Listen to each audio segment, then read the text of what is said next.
नमस्कार। आज हम ज्योतिष की दुनिया में एक अहम घटना पर बात करने वाले हैं। जी। मंगल ग्रह का सिंह राशि में गोचर। हाँ, और हमारे पास जो ज्योतिषीय विश्लेषण है वो इसी पर है। मंगल जिसे हम जानते हैं सेना, हिम्मत, ऊर्जा का कारक माना जाता है। बिल्कुल। और तकनीक, बिजली, इन सब चीजों से भी जुड़ा हुआ है। तो ये ग्रह 7 जून 2025 से अपनी जगह बदल रहा है। और ये बदलाव जहाँ तक विश्लेषण बताते हैं करीब 28 जुलाई 2025 तक रहेगा। इसमें खास बात यह है कि मंगल अपनी जिसे कहते हैं नीच राशि कर्क, हाँ, जहां वो थोड़ा कमजोर माना जाता है, जल तत्व की राशि है वो। सही, उसे छोड़कर सिंह राशि में जा रहा है जो अग्नि तत्व की है और मंगल के मित्र सूर्य की राशि है। हाँ, तो इसका मतलब तो यही हुआ ना कि मंगल अब ज्यादा पावरफुल हो जाएगा। हाँ बिल्कुल, जल से अग्नि में जाना ये मंगल को बल देता है। ज्यादातर इसे अच्छा ही मानते हैं, मतलब हिम्मत बढ़ सकती है, लोगों में जोश आ सकता है। लेकिन मुझे लगता है इसमें कुछ और भी है। विश्लेषण में कुछ और भी बताया गया है। हाँ, यहीं पर एक पेंच है। देखिए, इस दौरान मंगल पर राहु और केतु, इन दोनों का प्रभाव भी रहेगा। ज्योतिष में इसे अंगारक स्थिति या योग कहते हैं। अंगारक, अच्छा। ये नाम ही सुनने में थोड़ा तीव्र सा लगता है। हम्म। इसका क्या मतलब हुआ? हाँ हाँ, अंगारक मतलब अंगारे जैसा, आग जैसा।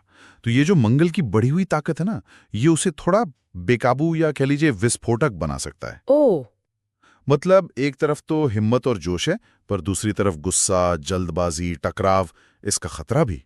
तो ऊर्जा का जो संतुलन है वो साधना बहुत जरूरी हो जाता है इस समय में। अच्छा, तो मतलब ये एक तरह की दोधारी तलवार जैसी स्थिति हो गई। हाँ। विश्लेषण में भारत पर इसके असर के बारे में भी कुछ जिक्र है? हाँ है। विश्लेषण के अनुसार अगर भारतवर्ष की कुंडली देखें तो ये योग चौथे भाव में बन रहा है, केतु के साथ। चौथे भाव में इसका क्या असर हो सकता है? ज्योतिषीय नजरिए से देखें तो ये देश के अंदरूनी मामलों में थोड़ी उथल-पुथल दिखा सकता है। जैसे आपसी मनमुटाव का बढ़ना, या कहीं-कहीं यातायात दुर्घटनाएं, आगजनी, या कुछ प्राकृतिक घटनाएं जैसे भूकंप वगैरह।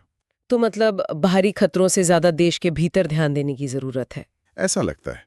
विश्लेषण का इशारा तो यही है कि आंतरिक शांति और सामंजस्य बनाए रखने पर ज्यादा ध्यान देना होगा। बड़े स्तर पर देखें तो ये आपसी तालमेल और थोड़ी सावधानी बरतने का समय है।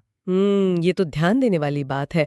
अब अगर हम आम लोगों पर आएं, राशियों पर इसके असर की बात करें तो क्या ये सब पर एक जैसा असर डालेगा?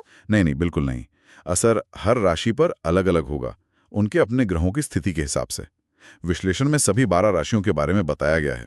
कुछ उदाहरण देखें। हाँ बिल्कुल, संक्षिप्त में बताइए। जैसे मेष राशि है, मंगल उनका स्वामी है, लेकिन पंचम भाव में केतु के साथ होने से मन थोड़ा बेचैन रह सकता है, चिंताएं बढ़ सकती हैं। पेट की समस्या या संतान पढ़ाई पर ध्यान देना होगा। अच्छा, और वृषभ? वृषभ के लिए चौथे भाव में ये गोचर बहुत अच्छा नहीं माना गया। राहु केतु का प्रभाव भी है, तो जमीन जायदाद, गाड़ी वगैरह को लेकर चिंता हो सकती है। सेहत में सीने या दिल का ध्यान रखना होगा। घर में क्लेश टालें तो बेहतर। ठीक है। मिथुन राशि? मिथुन के लिए तीसरे भाव में है, जो सामान्य तौर पर अच्छा होता है। अगर ऊर्जा का सही इस्तेमाल करें तो कंपटीशन में आगे निकल सकते हैं, प्रभाव बढ़ेगा। बस भाई बहनों से संबंध ठीक रखें और अहम जिद से बचें। कर्क राशि वालों के लिए? कर्क के लिए दूसरे भाव में है, तो आर्थिक या पारिवारिक मामलों में थोड़ी परेशानी आ सकती है। शत्रु या आग से भय का भी जिक्र है। खानपान का ध्यान रखना जरूरी है। सिंह राशि? मंगल तो वहीं जा रहा है। हाँ, सिंह के लग्न यानी पहले भाव में ही गोचर है। इसे भी बहुत अच्छा नहीं मानते। सर दर्द, बुखार, खून से जुड़ी दिक्कतें हो सकती हैं।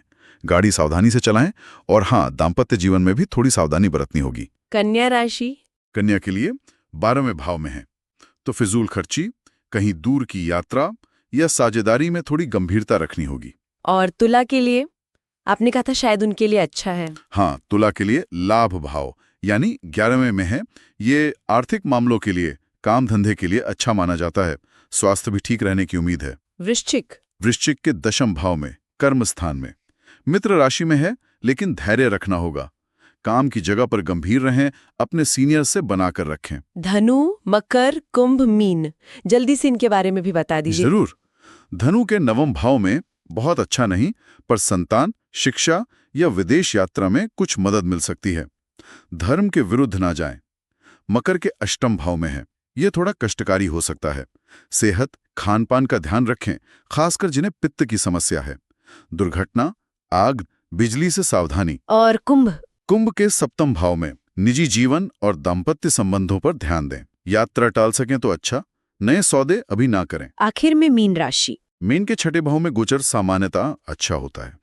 शत्रुओं या प्रतिद्वंदियों पर बढ़त मिल सकती है। मेहनत बढ़ेगी, कमाई भी, मान सम्मान मिल सकता है। ठीक है, तो लगभग हर राशि के लिए कुछ न कुछ ध्यान रखने वाली बात है।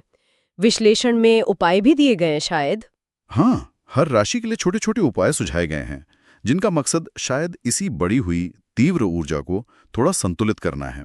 तो कुल मिलाकर सार यही लग रहा है कि मंगल की ये बढ़ी हुई ताकत एक तरफ तो जोश और हिम्मत दे सकती है, लेकिन दूसरी तरफ राहु केतु के असर से गुस्सा, टकराव या दुर्घटना का जोखिम भी है। मतलब इसे संभालना जरूरी है। एकदम सही पकड़ा आपने। विश्लेषण का निचोड़ यही है, इस ऊर्जा की क्षमता को समझें, इसके अच्छे पहलू जैसे हिम्मत, सक्रियता, उसको सही दिशा में लगाएं, और जो इसके जोखिम हैं जैसे गुस्सा, दुर्घटना, उसके प्रति सचेत रहें, और हो सके तो सुझाए गए उपायों से संतुलन बनाने की कोशिश करें। ये एक तरह से इस तेज धार वाली एनर्जी को समझदारी से चलाने जैसा है। सिंह राशि में मंगल के इस गोचर पर ये ज्योतिषीय नजरिया वाकई काफी गहरा है। मुख्य बातें यही रही, बढ़ी हुई ऊर्जा, अच्छे काम और टकराव दोनों की संभावना। भारत के लिए और अलग अलग राशियों के लिए खास सावधानी वाले क्षेत्र। हाँ, और ये याद रखना जरूरी है कि ये ज्योतिष का एक विश्लेषण है, एक दृष्टिकोण है। ये ऊर्जाओं को बैलेंस करने के लिए कुछ रास्ते बताता है, और ये अपने आप में एक अहम सवाल भी खड़ा करता है। हाँ, और अंत में इस विश्लेषण से एक सवाल मेरे मन में भी आ रहा है, जिस पे शायद श्रोता भी सोच सकते हैं। मंगल की ये जो शक्तिशाली ऊर्जा है, वो भी राहु केतु से प्रभावित होकर क्या ये सिर्फ ज्योतिषीय घटना है, या ये हमारे समाज में सामूहिक रूप से एक तरफ जोश और प्रेरणा बढ़ाने का काम कर सकती है, और दूसरी तरफ शायद अनजाने में ही अंदरूनी टकराव या तनाव को भी हवा दे सकती है? इस पर विचार किया जा सकता है।